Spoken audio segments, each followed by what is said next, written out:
Un hilo de agua inexplicable para empezar a hablar. Un hilo de agua, millones de años hasta llenar un mar. Un hilo de agua canta un canto ancestral, gastando la piedra o zanjando montañas, regando montes, dando de beber el río inexplicable que llena el mar.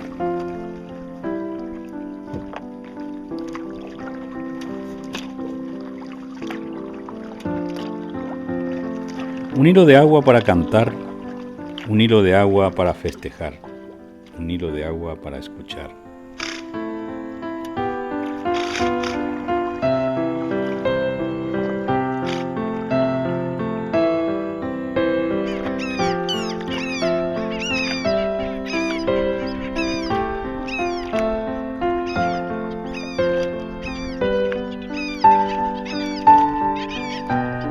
Un hilo de agua para no pensar, como viene el agua de más allá y está en todos lados, sosteniendo el mundo de mundos que viajan solos y juntos y que llenan el gran mar.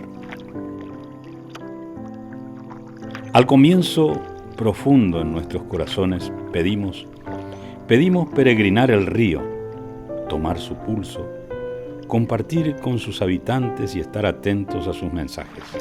Olvidar fronteras, confiar.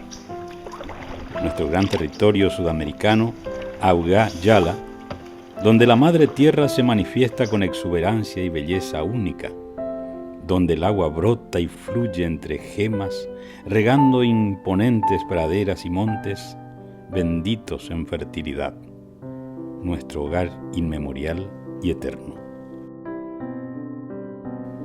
Elegimos comenzar desde el centro de nuestro continente, allí donde decir tierra adentro toma máximas dimensiones y el mar es apenas un rumor.